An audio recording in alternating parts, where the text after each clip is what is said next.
L'amour, l'expression qu'on trouve dans le schéma Israël, tu aimeras ton Dieu, tu aimeras Yahvé ton Dieu.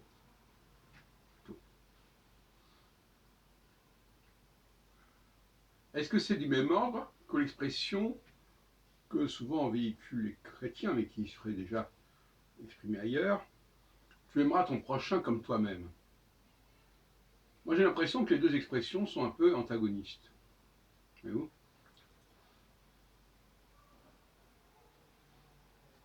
Alors, il est quand même étrange que le christianisme mette en avant cette expression tu aimeras ton prochain comme toi-même.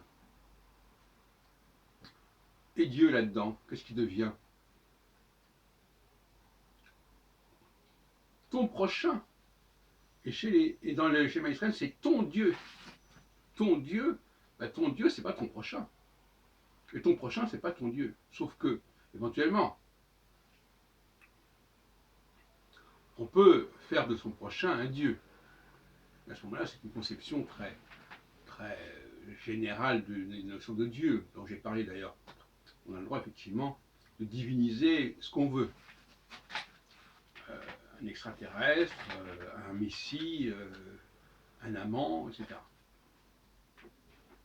Et néanmoins, le schéma Israël ne parle pas des rapports que je dois avoir avec autrui. Aucun moment. Le décalogue, oui. Mais le décalogue n'est pas dans le schéma Israël. Les 10 commandements. Les 10 commandements, oui, on ne dit pas tu aimeras ton prochain comme toi, mais enfin on dit tu ne tueras point, tu ne combattras point.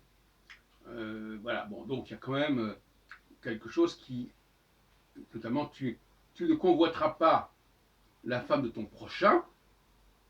Bah, on retrouve l'idée de ton prochain comme dans tu aimeras ton prochain comme toi-même.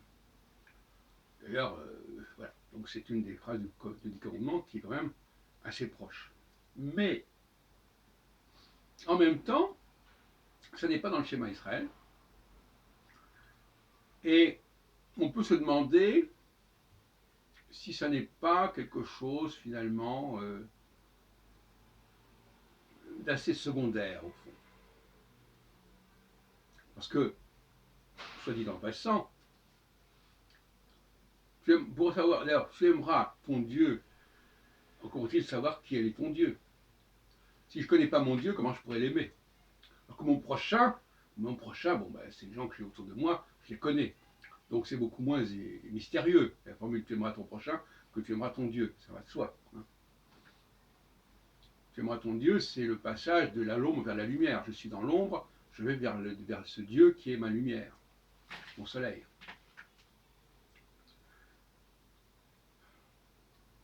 Donc dans un cas, on a une sorte d'élévation vers la lumière, vers Dieu.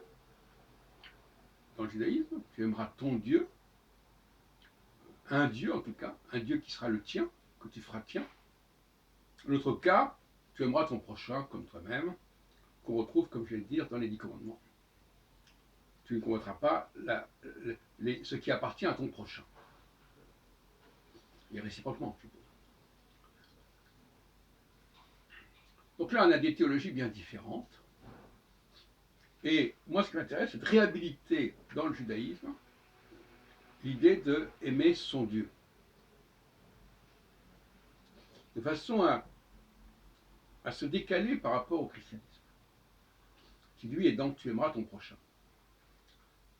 Tu aimeras ton prochain, on est dans l'immanence. Bon, mon prochain, bon, autour de moi. Tu aimeras ton Dieu, c'est dans la transcendance. Pas du tout la même chose.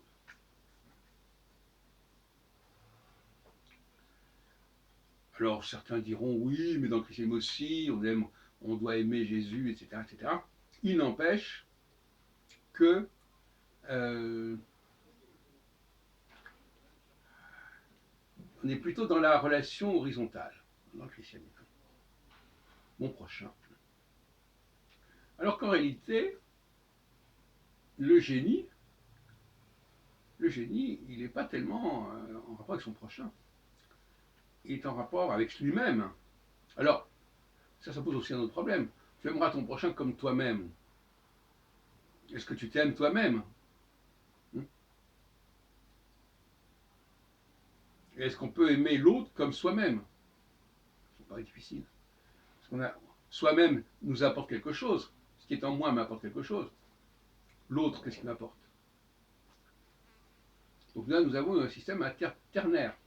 Est-ce que je dois aimer mon prochain? Est-ce que je dois aimer moi-même? Ou est-ce que je dois aimer Dieu, mon Dieu? Voilà la question qui se pose. Voilà, on va rester là.